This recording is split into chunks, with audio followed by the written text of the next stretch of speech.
Oi, gente boa de Deus, gente linda aqui neste país e no mundo inteiro que nos seguem todos os dias com todo amor e tirando e buscando o melhor proveito possível.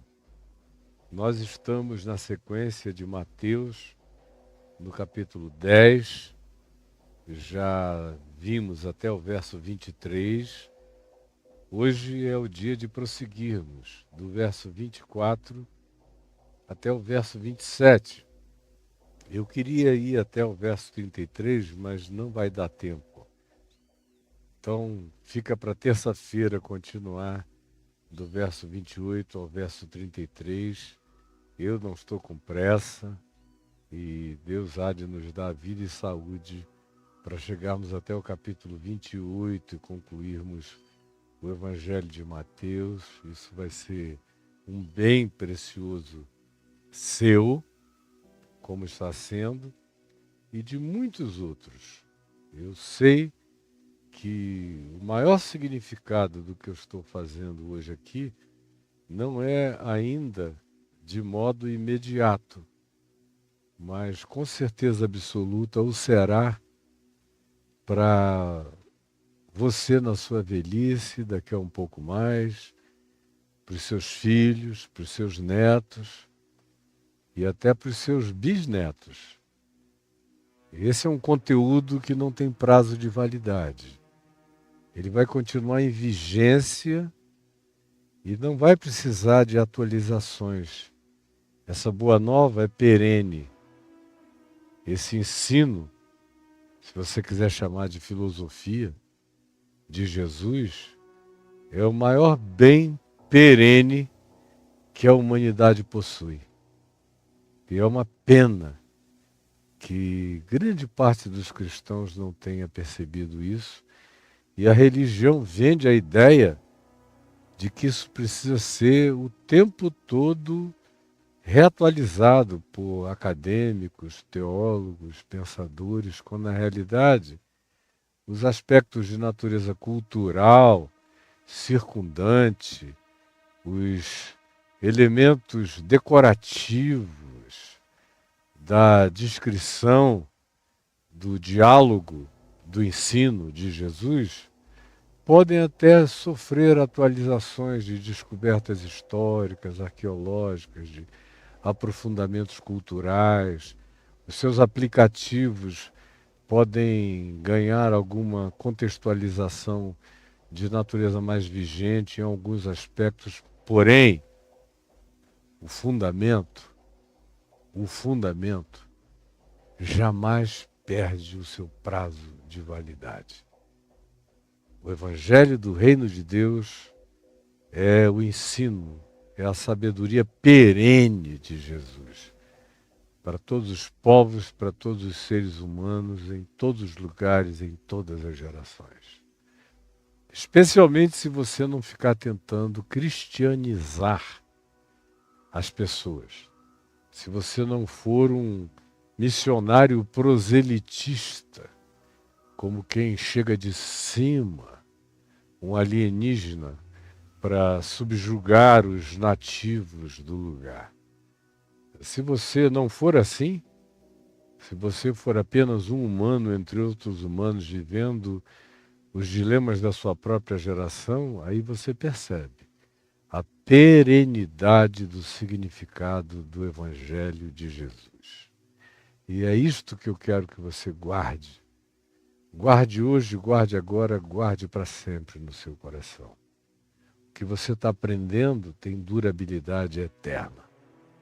Te toma pela mão e te leva e te coloca assentado naquele lugar de glória prometido para todos quantos na humanidade queiram aprender a viver em amor e desejem amar a Deus no próximo, amar a Deus na criação, amar a Deus servindo a vida. Esses são os herdeiros do Evangelho e do benefício de Cristo Jesus, o nosso Senhor. Guarde isso para você Isso jamais vai ficar careta, jamais vai sair de vigência. E não se deixe enganar por nenhuma outra pretensa necessidade de atualização do que seja eterno. Se é eterno, está atualizado para sempre. Diz aqui o capítulo 10, no verso 24, depois que a gente viu sobre os chamados que foram enviados, o caráter desse envio, a necessidade de encarnar aquele que nos enviou, que é Jesus, o Cristo de Deus, no meio da humanidade, o Emmanuel, o Deus presente conosco, e como é que a gente deve viver o poder que nos foi dado e a autoridade a nós concedida, com que espírito, com que atitude, com que disposição interior se é chamado a fazer isso e com que alegria efervescente nós somos enviados para que nos designemos todos os dias na nossa vocação como servos da vida, em amor. Se andarmos assim, seremos bem-aventurados em tudo que fizermos, apesar de todas as perseguições. E o que você tem visto comigo, e Jesus deixa isso repetido e recorrentemente claro, é que não faltam dificuldades, nem perseguições, nem necessidade de acautelamento, de não nos darmos de maneira ingênua a confiança dos homens, porque há traições de todos os lados, por isso acautelai-vos dos homens, e a grande ênfase é: eles vos entregarão, eles vos farão mal, eles vos perseguirão, eles estarão à coça procurando ver oportunidades maléficas para trazerem sobre as vidas dos discípulos, e tanto mais, como vimos ontem, quanto você pareça com Jesus, mais intensamente será a dificuldade manifesta. E ontem nós vimos que isso é até que venha o Filho do Homem. Não tem prazo para acabar. Aonde quer que você esteja, em qualquer grupo social, em qualquer cidade, em qualquer aldeia, em qualquer ambiente, em qualquer congregação, como ele diz aqui no verso 23, quando vos perseguirem num lugar, ou numa cidade, ou numa aldeia, ou numa família, ou num ambiente, seja ele de que natureza social seja, fugi para outro lugar. Eu vi como Jesus procedeu assim, você observou isso comigo. E aí ele prossegue dizendo: porque em verdade eu vos digo que não acabarei jamais de percorrer as cidades de Israel ou de fazer parte dos ajuntamentos. E olha que Israel era um pingo de nada. Ele está dizendo: perseguição por causa do reino de Deus não tem fim, não acaba nunca. Ela se renova de geração em geração em qualquer outro ambiente, até que venha o Filho do Homem. Então, como ele não voltou ainda, eu sou chamado para viver esse privilégio, essa alegria, e para saber que em meio a tudo isso, e apesar de toda a glória, graça, poder, autoridade e da eclosão cotidiana de um amor rejuvenescedor de Deus no meu coração, eu enfrento, todavia, perseguição. E você sabe disso. Hoje, no verso 24, dando sequência a esse mesmo espírito, a essa mesma compreensão, Jesus diz: o discípulo não está acima do seu mestre. Não está. Eu só sou um aprendiz dele, que é o meu mestre absoluto, eterno. É o meu guru, que significa guia. Como diz o escritor da Epístola aos Hebreus, que diz que nós temos um único guia. Jesus mesmo disse: a ninguém chameis de meu pai espiritual, meu pai no espírito, porque um só é o vosso pai. A ninguém chameis de meu guru, de meu guia, porque um só é o vosso guia, o Cristo. E o escritor de Hebreus diz isso: coloquem os olhos fitos e fixos no único que tem que ser objeto dessa observação, desse aprendizado, dessa renovação de consciência todo dia, que é o Cristo, que se manifestou historicamente em plenitude absoluta em Jesus. Ele é o vosso guia, é o vosso mestre, é o vosso pastor, é o vosso bispo. E diz ainda o escritor de Hebreus, é o apóstolo das vossas almas. É aquele que representa as vossas almas na presença de todo o principado, potestade, poder, tronos, soberanias universais, na presença do Pai. Ele é o supervisor, é o bispo da minha alma, ele é o apóstolo da minha alma, ele é o meu pastor da vida, ele é o guia do meu ser, é o guru das minhas compreensões, ele é a minha chave hermenêutica interpretativa. Portanto, o discípulo, eu, que é você, que somos nós, não está, jamais estará acima do seu mestre, que é o que tragicamente a gente vê acontecendo, a gente querendo acrescentar coisas a Jesus.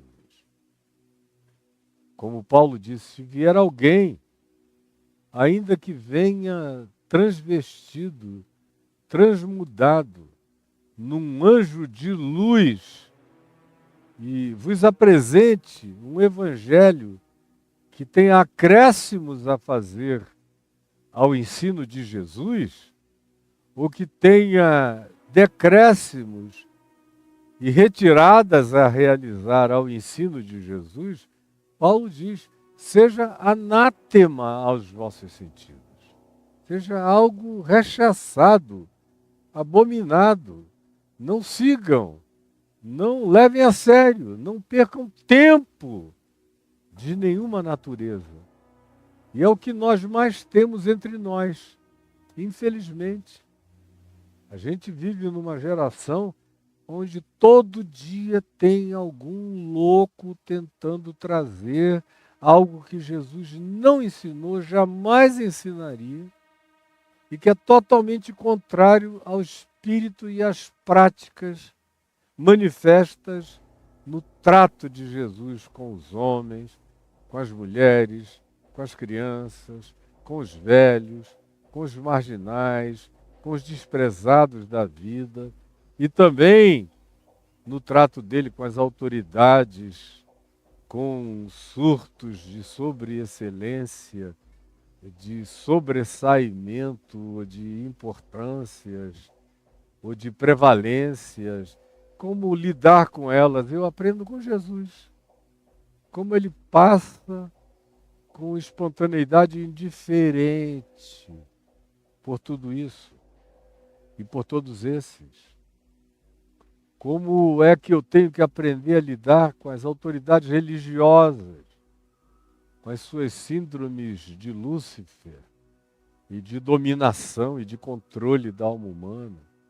Como é que eu tenho que aprender a lidar com a religiosidade fanática, persecutória, que vive em cima da gente, tentando de algum modo perverter mentes e corações e distorcer compreensões e fazer torcidas e mudanças de natureza cognitiva no nosso entendimento, na nossa compreensão do Evangelho.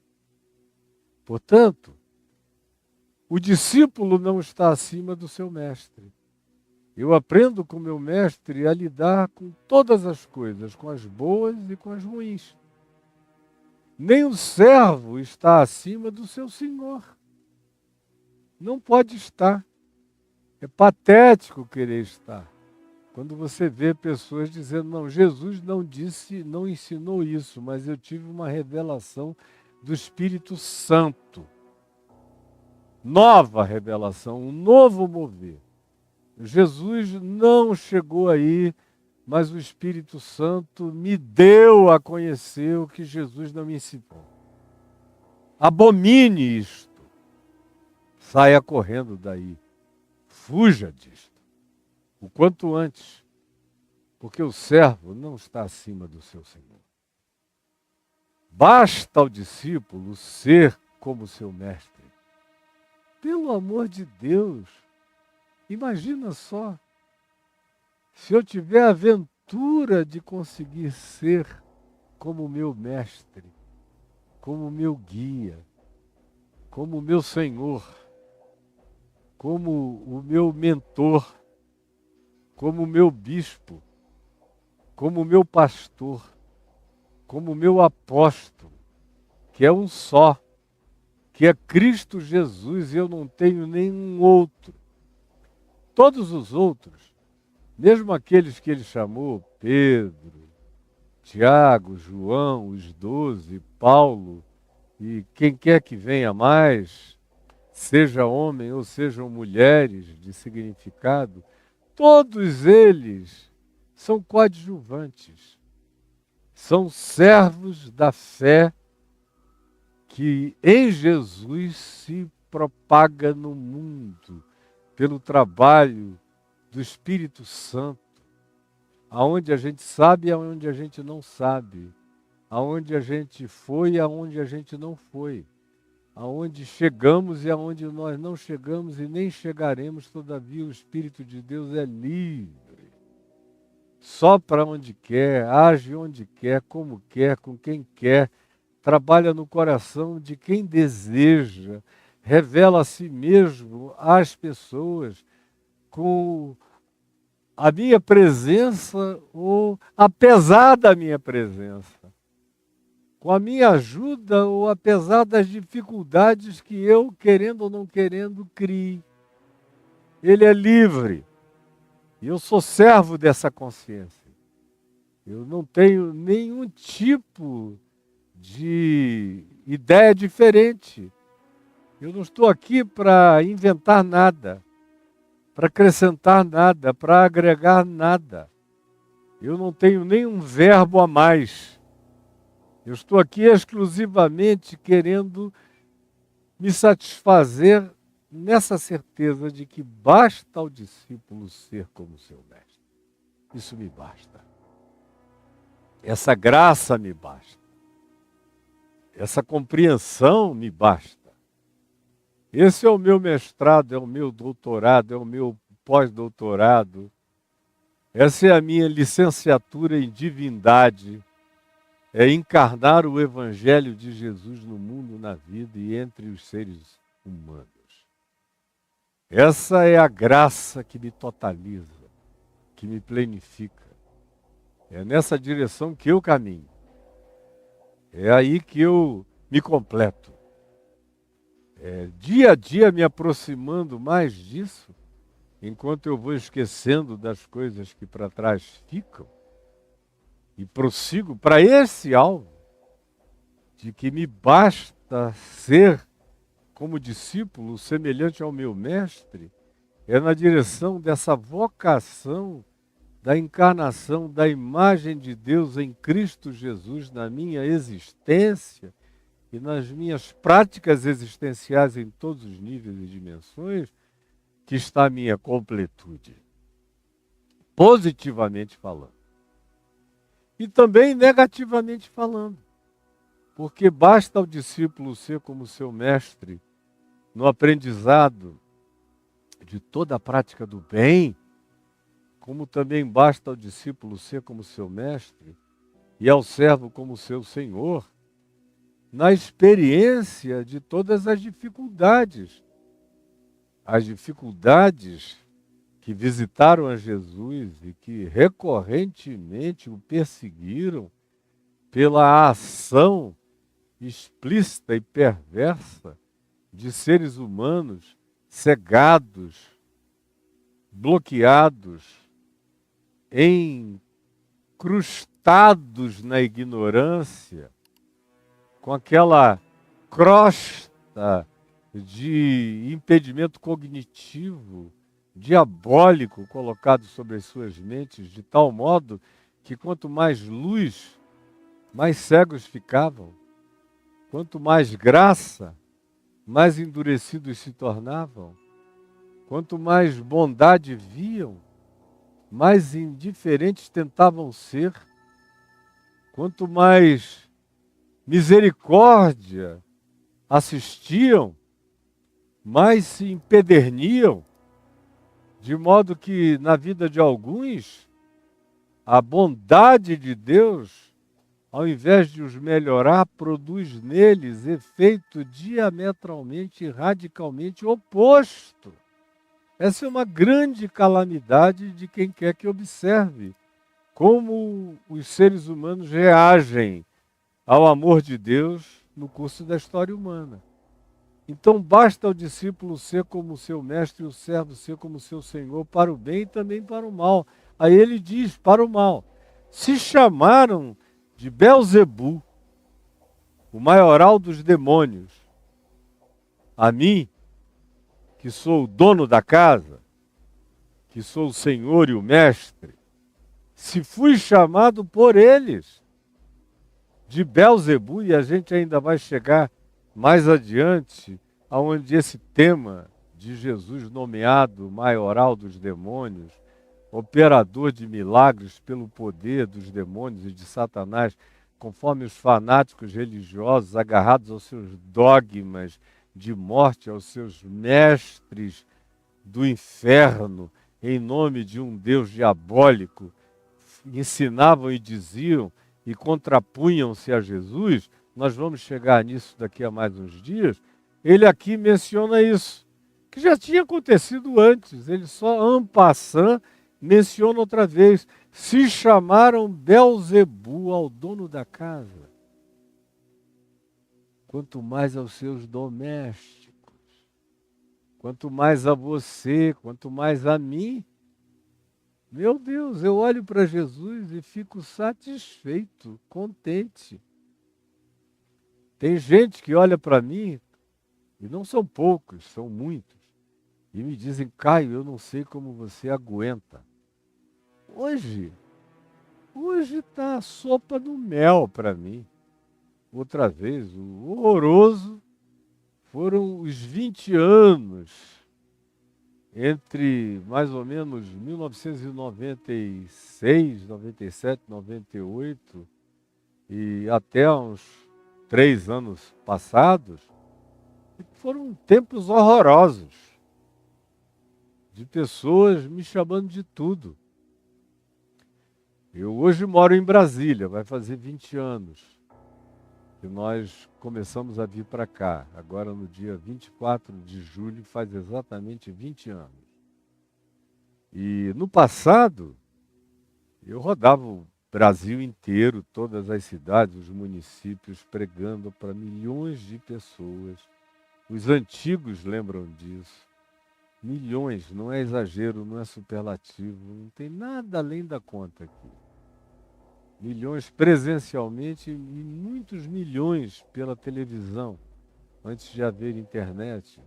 Milhões de livros vendidos, de vídeos cassetes, de áudios cassetes aqui e na terra toda. Pois bem, e incensamentos positivos de todos os lados, o que começou a me dar uma angústia muito grande. Porque eu lia Jesus dizendo, olha, se todos aplaudirem você o tempo todo, abra o olho. Porque foi assim que eles fizeram com os falsos profetas que viveram antes de nós. Aqui e ali vinha uma perseguição, alguém que quebrava aquela unanimidade por inveja explícita. que a pessoa não conseguia nem dissimular e se colocava odiosamente contra você, mas a grande maioria sentia ódio, inveja, antagonismo, mas não tinham coragem de expressar, com medo de serem comidos vivos. Fariseus são assim. Quando eles sentem que tem muita gente com você, eles se retraem. Eles ficam buscando oportunidades de fragilização para te comerem vivo, para te abocanharem, para te devorarem inteiro. Quando eles viram essa oportunização, especialmente de 98 para frente, meu Deus, eles vieram com aquela avidez sanguinária, com aquele canibalismo, vieram com aquela avidez de um banquete antropofágico sobre a minha vida.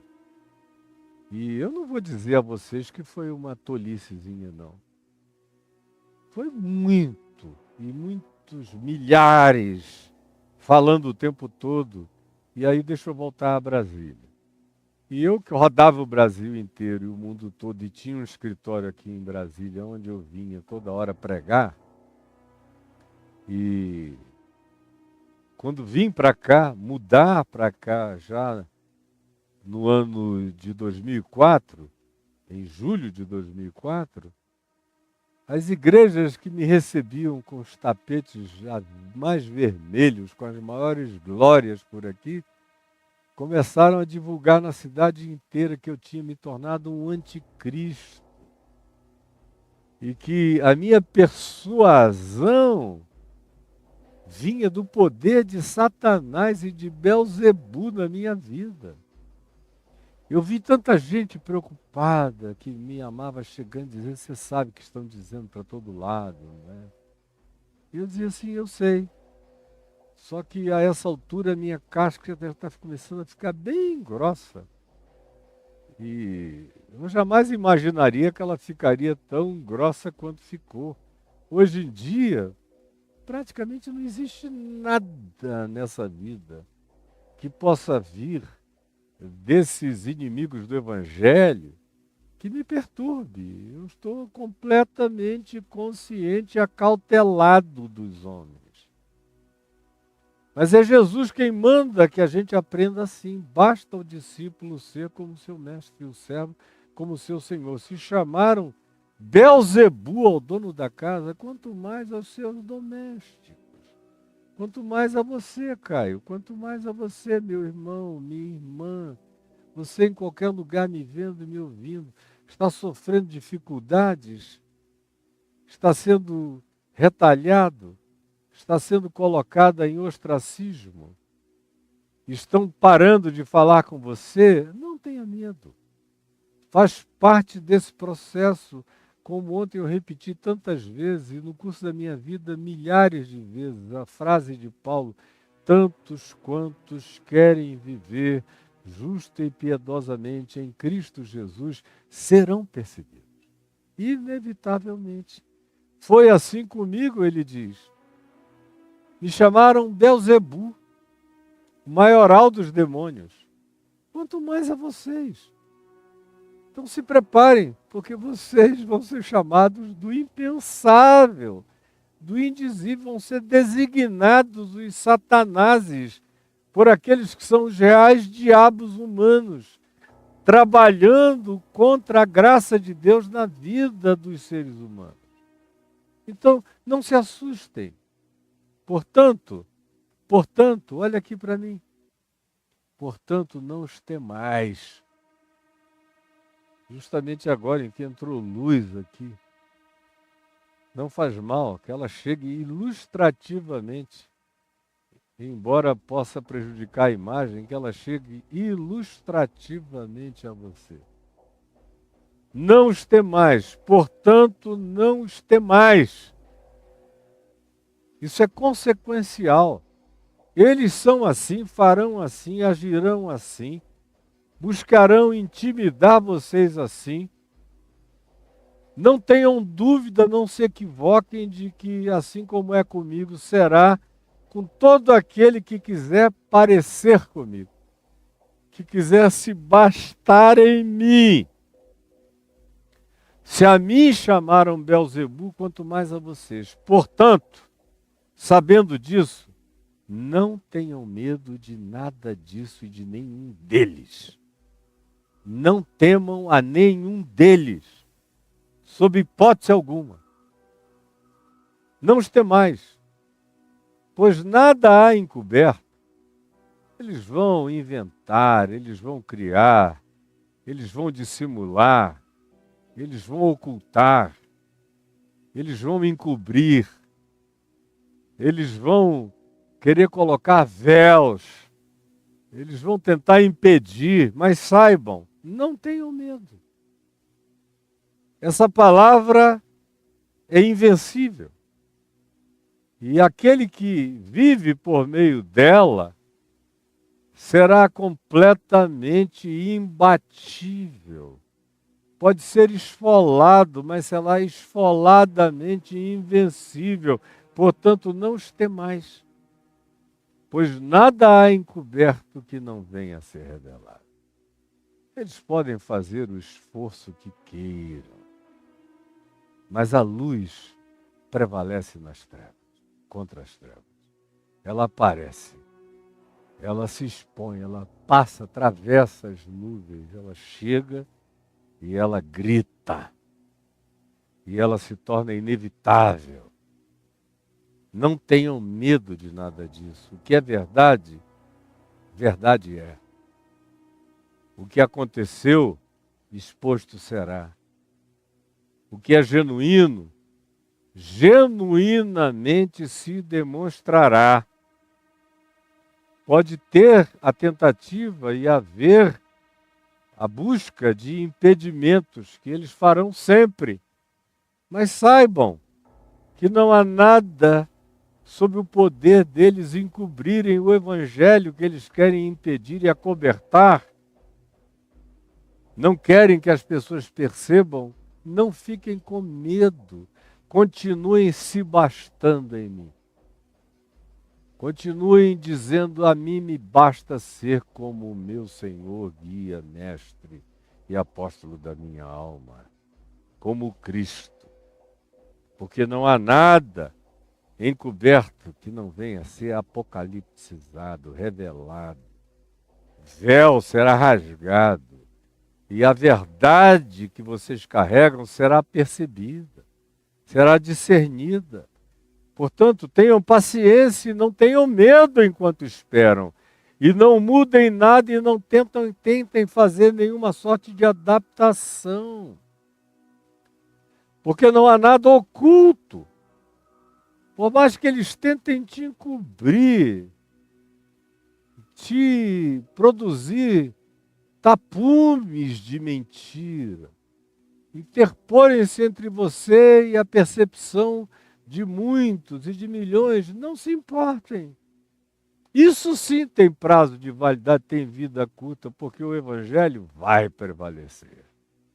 A luz da graça de Deus vai espargir-se e manifestar-se, porque não há nada oculto que não venha a ser conhecido. Nada.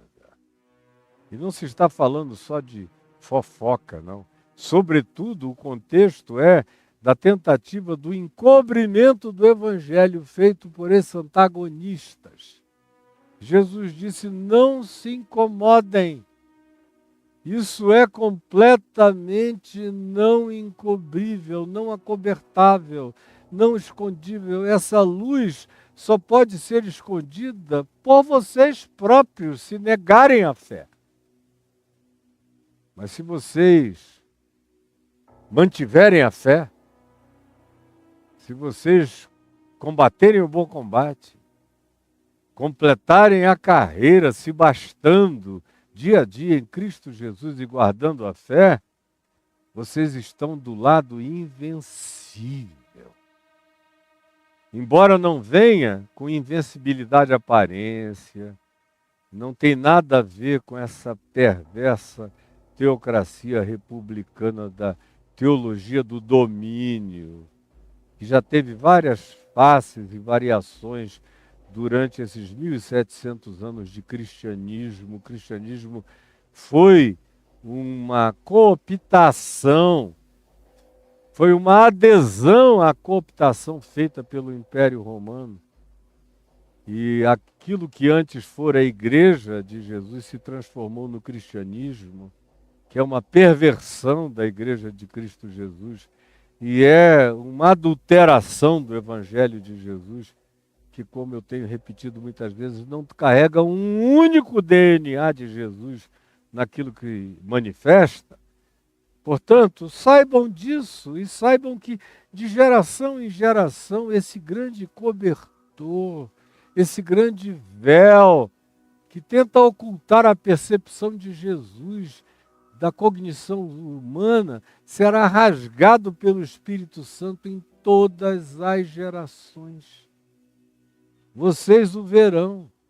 É só não se intimidarem, não se acanharem, não entregarem-se a nenhum tipo de acovardamento. Portanto, o que eu vos digo às escuras, isso é Jesus falando com você. É Jesus falando comigo e com você. O que eu vos digo, o que eu vos ensino às escuras, dizei-o à plena luz. Aquelas conversas que eu tenho com vocês, na intimidade, não são ensinamentos gnósticos, para só serem passados para iniciados de maneira extraordinariamente bem preparada. Não. Não há uma gota de gnosticismo em Jesus. Não há nenhum tipo de salvação pelo conhecimento oculto. Ele chega e diz: o que vos digo às escuras, porque as circunstâncias tenham sido essas, ou porque o momento daquela intimidade tenha sido esse, o que eu hoje tenho conversado com vocês em ocasiões íntimas, agora eu estou dizendo, à medida em que vos envio de casa em casa, de cidade em cidade, de lugar em lugar, dizei-o à plena luz. E o que se vos diz, preste atenção, dizei-o à plena luz, e o que se vos diz ao ouvido, proclamai-o do telhado. Não tenham medo de gritar a voz do Evangelho com sabedoria, com bom senso, com pertinência, com tempero do sal, do bom juízo de Deus, do bom sentido, do bom siso espiritual, da sabedoria. Proclamem dos eirados. Digam ao mundo inteiro. A luz é tão grande que eu estou precisando fazer uma sombra aqui com a minha mão para ler o texto. Do contrário, ele reflete. Esse é o poder da luz. O que vos digo às escuras, dizei-o à plena luz. E o que se vos diz ao ouvido, proclamai-o dos eirados. Sem medo, sem tergiversação de natureza nenhuma. Vocês estão do lado da ressurreição dos mortos. Preste atenção. Vocês estão do lado da ressurreição dos mortos. Vocês são aqueles mais do que vencedores por meio daquele que vos amou. Vocês estão do lado daquele que decreta a inseparabilidade de vocês desse amor e dessa fidelidade que não retroagem. Quem é que pode me separar desse amor de Cristo Jesus por mim?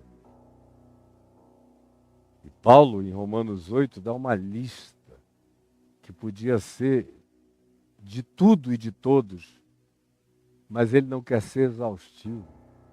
Ele simplesmente diz, porque nem coisas do presente, nem coisas do porvir, nem altura, nem profundidade, nem angústia, nem tribulação, nem anjos, nem arcanjos, nem principados, nem seres de outras dimensionalidades, nem qualquer que seja a fenomenologia da natureza e que possa ser descoberta, nenhuma outra criatura, nenhum alien, nada, nenhuma surpresa poderá separar vocês do amor de Deus que está em Cristo Jesus, o nosso Senhor.